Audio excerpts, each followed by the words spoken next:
el mayor uso que se hace de los plásticos, y por eso es que se intenta todo el tiempo tratar de ver la forma o de reciclarlos o reutilizarlos, es para envases y embalajes, que abarcan el 52% del mercado de aplicación de los plásticos. Después tenemos como valor alto el tema de la construcción, la industria eléctrica y electrónica, y después en menor medida la industria automotriz, el agro, el uso doméstico y los muebles y la decoración. En principio, ¿de qué vamos a estar hablando nosotros durante la clase?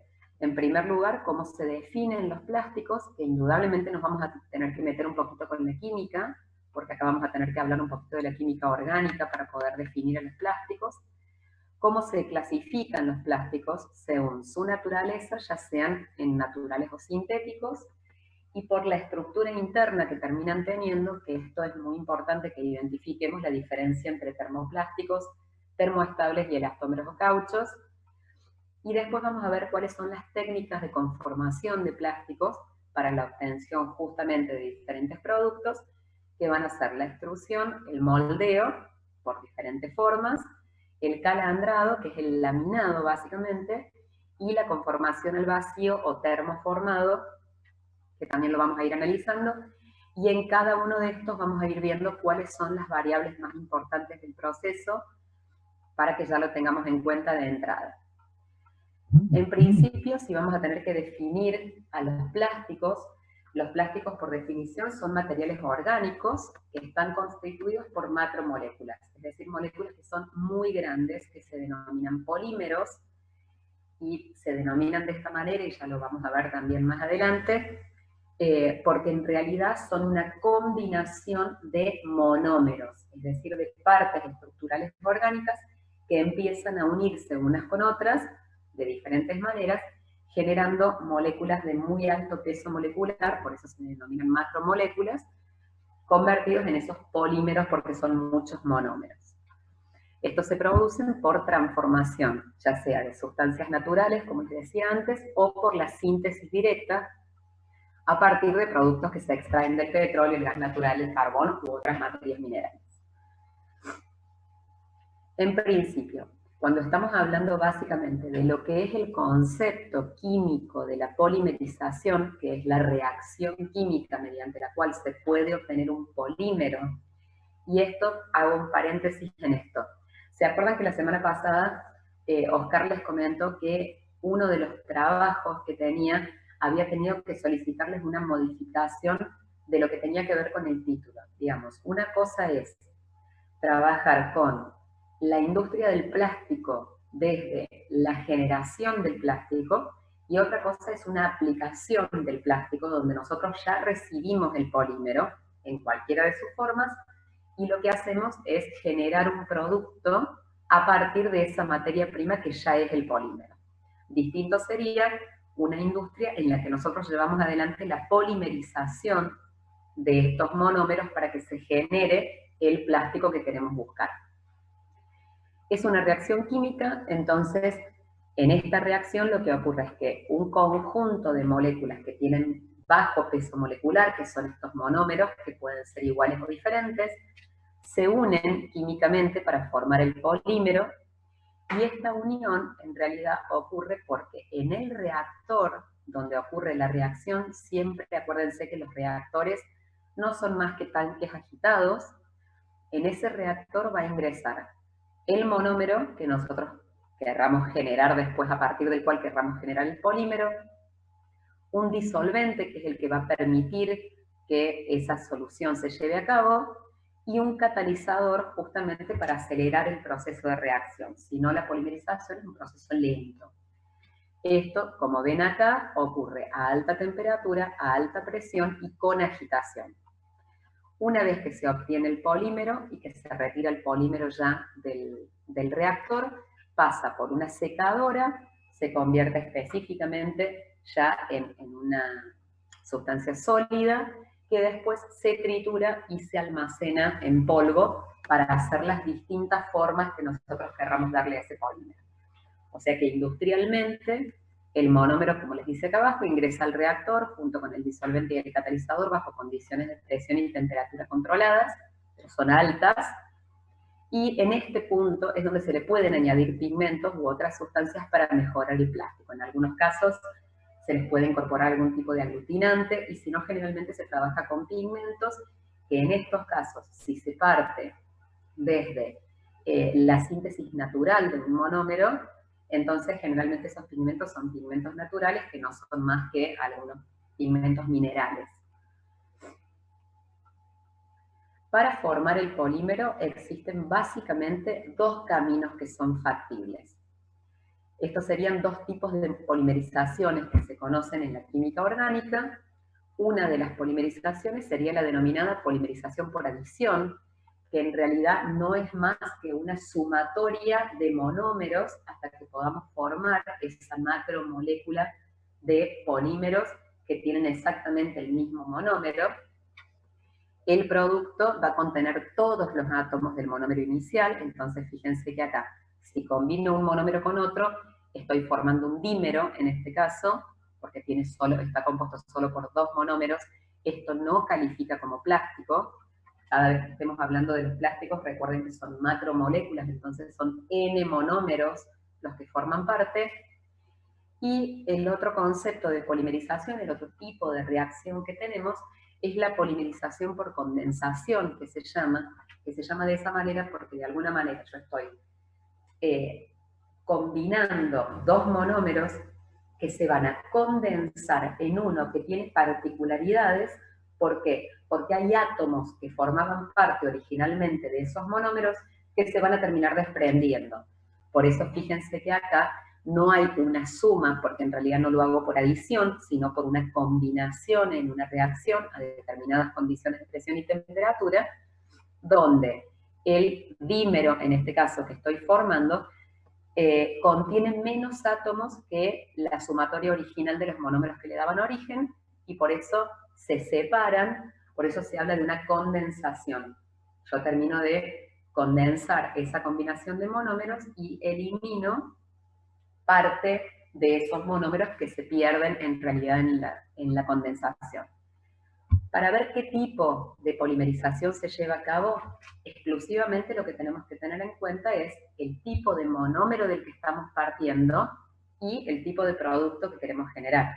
Ya saben ustedes que como hay una diversidad de plásticos enormes, entonces indudablemente tenemos que empezar a ver si vamos a combinar monómeros entre ellos y formar los que se denominan heteropolímeros, que serían de monómeros distintos. Ya van a ver bien qué es un monómero y por qué hablo de polímero después. Y por otro lado, podríamos formar los homopolímeros, que significa que son polímeros constituidos por el mismo monómero repetido n veces.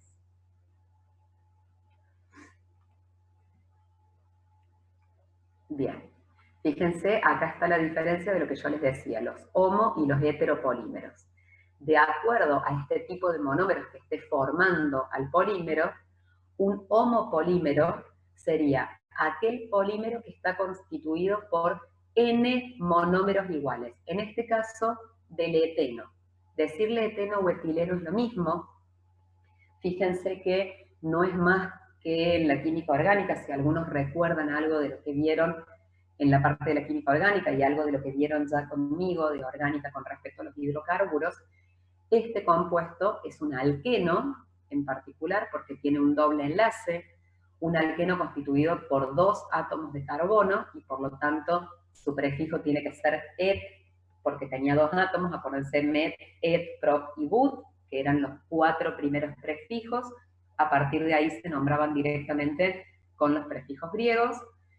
Y la particularidad que tiene una reacción de polimerización es que si nosotros hacemos la adición de otra molécula de eteno con un catalizador, un disolvente y las condiciones adecuadas de presión y temperatura, lo que va a ocurrir es que se va a terminar rompiendo ese doble enlace. Lo que ocurre es eso, ese doble enlace se rompe, me termina abriendo la estructura, porque fíjense que si cada átomo de carbono tenía posibilidades de formar 4 enlaces, por eso el carbono es tetravalente, si yo tengo 4 enlaces posibles, se me rompe el doble enlace carbono-carbono, me lo deja libre para que, en el caso de que yo quisiera saturarlo a esto, le agrego hidrógeno gaseoso, entonces un átomo de hidrógeno ocuparía este espacio, el otro átomo de hidrógeno ocuparía este espacio.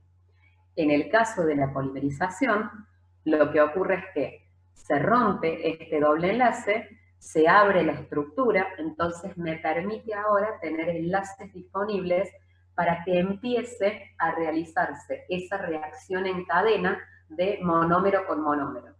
Y empiezo a generar cadenas carbonadas, en realidad donde acá vamos a tener otro grupo etileno, en realidad, donde se rompe el doble enlace y por eso se puede unir con este carbono. Este otro doble enlace del compuesto que le sigue también estaría roto, y así sucesivamente, hasta lograr un polietileno, ¿no? Uno de los plásticos más conocidos. Este que les pongo abajo es un heteropolímero. En realidad, este es un polímero que está formado por N monómeros de uno y M monómeros del otro. Esto se hace bajo condiciones específicas. La búsqueda del catalizador es bastante más complicada para poder lograr que esta reacción se lleve a cabo y que los monómeros reaccionen de la manera que uno pretende que reaccionen. Esto es, yo podría tener una cadena carbonada, por decirles, de 20 carbonos, o de 20 monómeros en particular, de los cuales quiero que los 10 primeros correspondan al monómero de estireno y los otros 10 al D1,3-butadieno, o podría querer que haya un intercalado en función del tipo de plástico que yo quiero. Y en base a eso son las condiciones mediante las cuales tengo que hacer la reacción para ver dónde se va a producir primero el ataque para la rotura del doble enlace.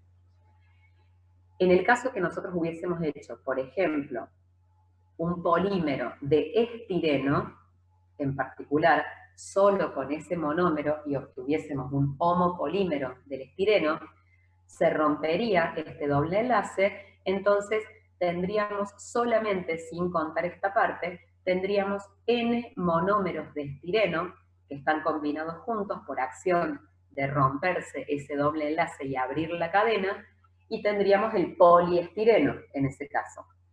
En el caso de que nosotros combinemos un monómero con otro, empezamos a tener cadenas carbonadas distintas, que por eso no tiene el nombre este compuesto, porque todo va a depender de en qué lugar se vayan ubicando cada uno de esos monómeros.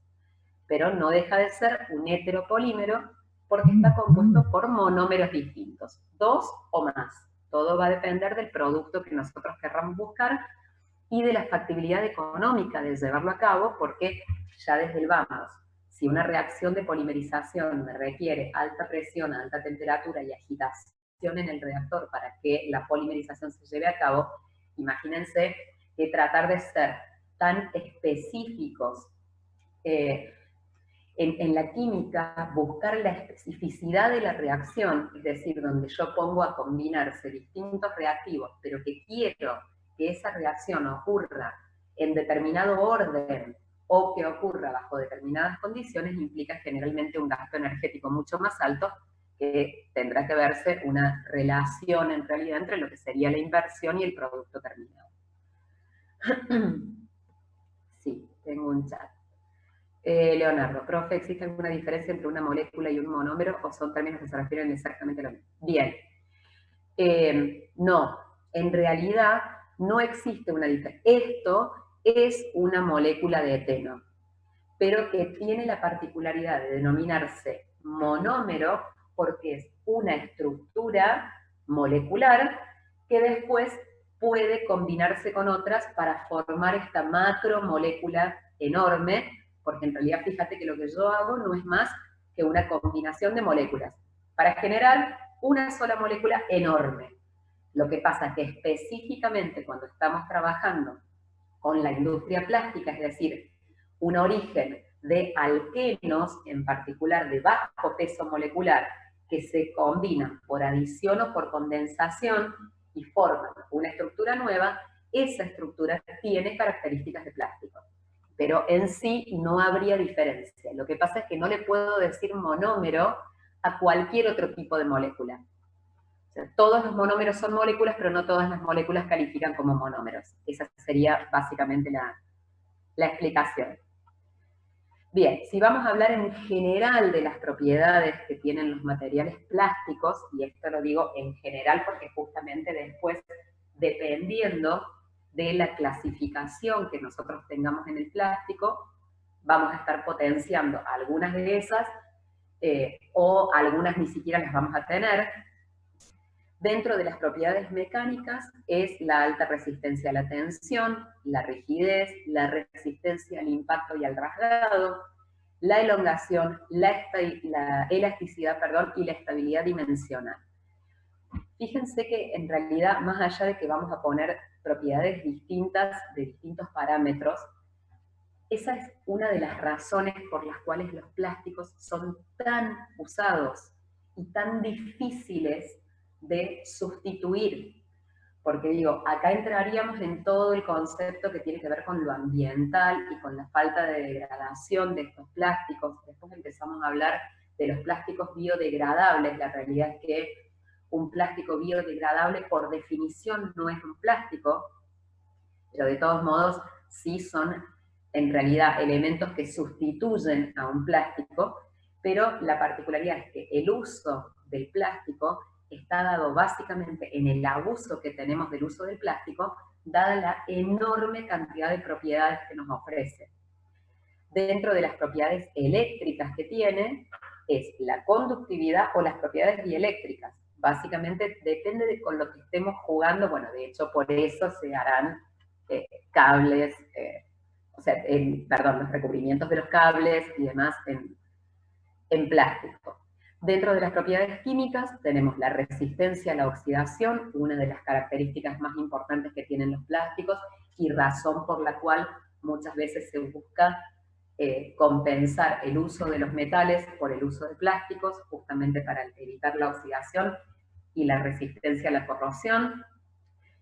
Actúan como barrera contra los gases y tienen alta resistencia a los agentes químicos. Esa también termina siendo la razón por la cual se emplean mucho como embalaje o como envase, porque justamente si resisten el ataque de agentes químicos o actúan como barrera para los gases, entonces nosotros podemos permitirnos que no haya gases que se puedan introducir en el producto que yo tengo protegido a través de este material, o viceversa, que partes, por ejemplo, de los volátiles o de que formen parte de mi producto, se escapen a la superficie. Y dentro de las propiedades térmicas, la estabilidad térmica, que es una de las características principales, la conductividad térmica y la maleabilidad a bajas temperaturas, ni hablar a altas temperaturas, sobre todo de algunos plásticos. Reitero que hay algunos plásticos que van a ser maleables a altas temperaturas y otros no. Pero en general, como propiedades generales del material plástico definido como tal, tenemos todas estas. Bien, dijimos que los plásticos se podían clasificar según la naturaleza de la materia prima, es decir, de dónde provengan, ya sea naturales o sintéticos o artificiales. Generalmente la palabra más común es sintéticos y el concepto es porque se obtienen por medio de la síntesis química o la síntesis industrial. Los naturales son los que se van a obtener directamente de materias primas vegetales, como la celulosa, el celofano, el látex, o de materias primas animales, como en el caso de la caseína.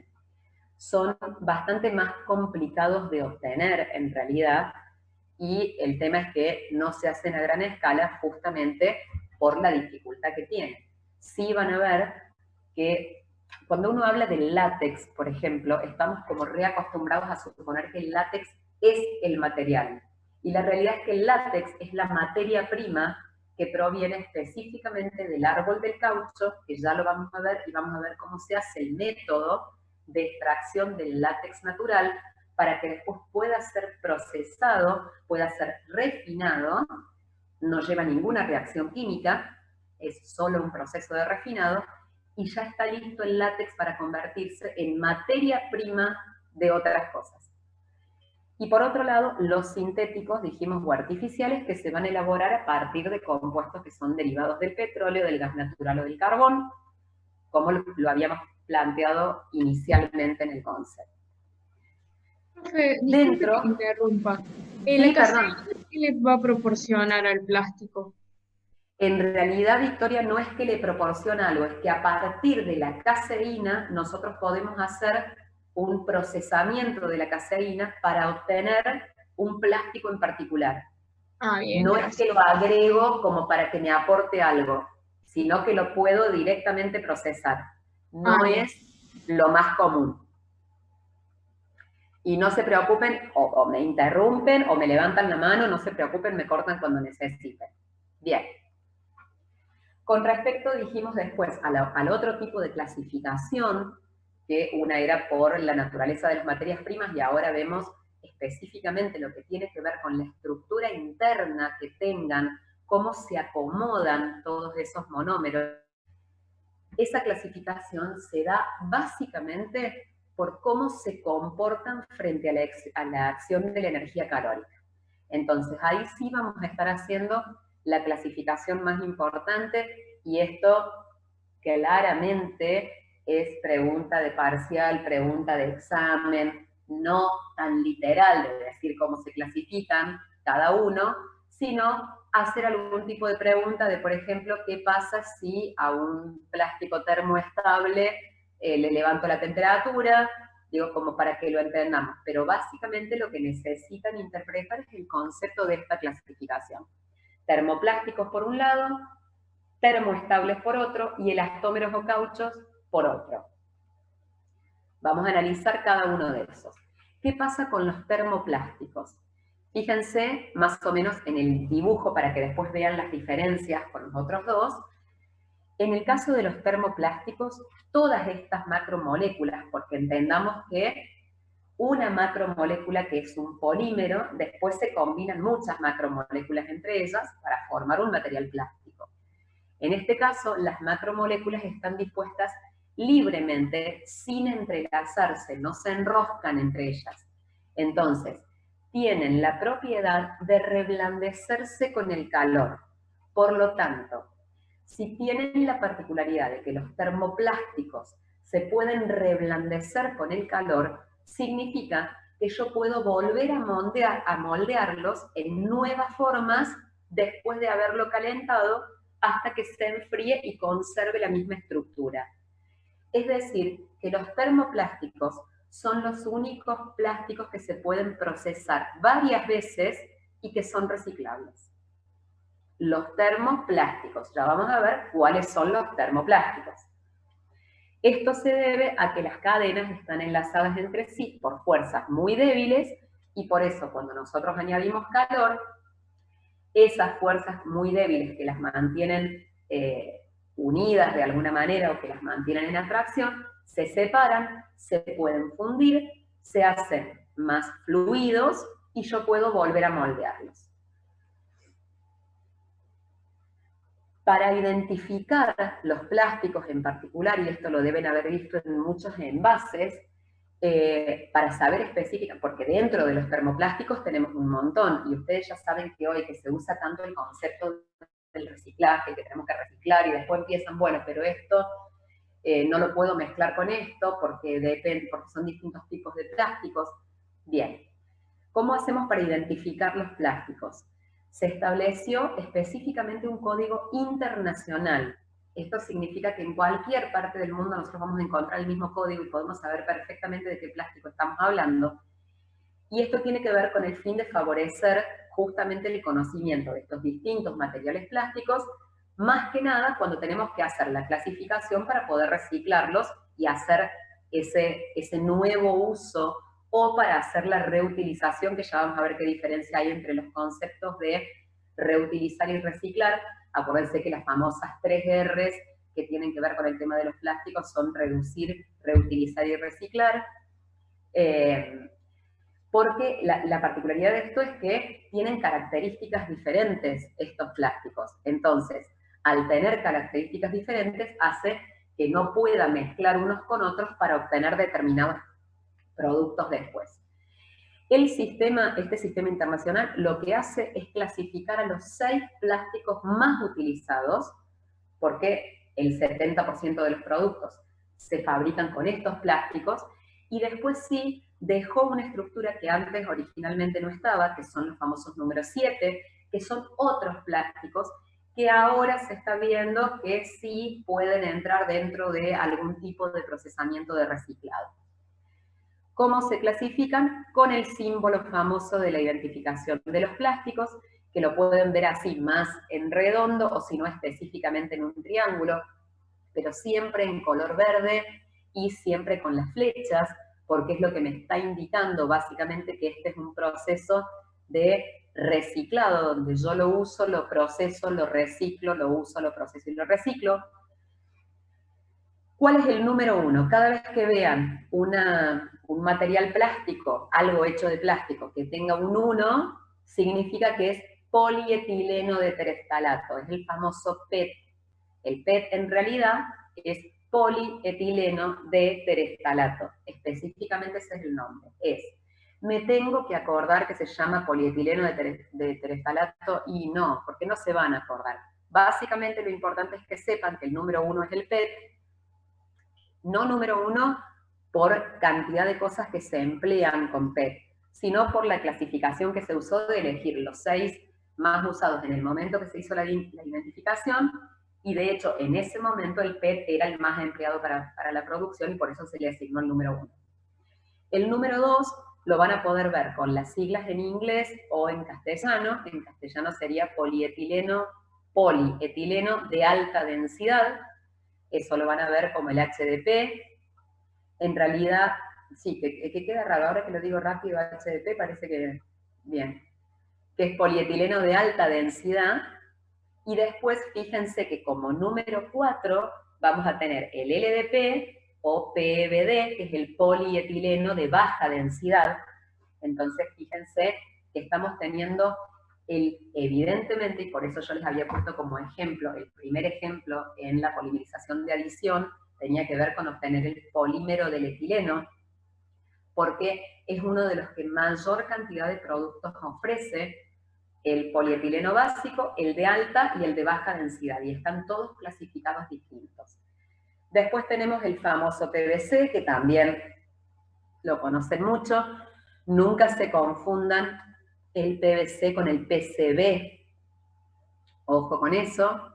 El PCB es la sustancia que tenían los transformadores, que se hablaba mucho porque es altamente contaminante, está prohibido de hecho que los transformadores eléctricos contengan PCB, pero el PVC, que es policloruro de vinilo, es otro de los polímeros tan usados. El que se designa como número 5 y con la letra PP es el polipropileno.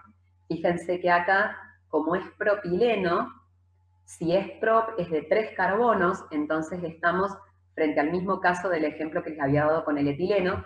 Si ponemos varios monómeros de propileno y se van rompiendo esos dobles enlaces, obtenemos el polipropileno. Y yo les había mencionado antes también, donde habíamos armado un heteropolímero, que era la combinación del estireno con el 1,3-butadieno. En este caso tenemos el PS, que es el poliestireno. Es un homopolímero, solo está formado por estirenos. Y les decía que se empieza a ver, no va a ser muy común que vean el número 7, en realidad, porque son en materiales plásticos bastante particulares, porque suelen ser justamente estos heteropolímeros los que forman parte de estos, que también se pueden reciclar, pero que tienen la particularidad de que dentro de este grupo de otros hay un montón de plásticos que lo que tengo que analizar es específicamente a partir de qué monómeros proviene, para ver cómo va a ser el tipo de reciclado y el tipo de producto que voy a poder trabajar después. Bien, dentro del famoso PET, el polietileno de tereftalato es el que se va a elaborar a partir de lo que se denomina ácido tereftálico y el etilenglicol. Se hace por condensación, por eso se obtiene ese compuesto. Y algunas de las ventajas que tiene trabajar con PET son: definitivamente trabaja como barrera para los gases. De hecho, si se fijan en qué tipo de aplicaciones lo tenemos, va a ser bastante lógico en función de los beneficios que nos trae.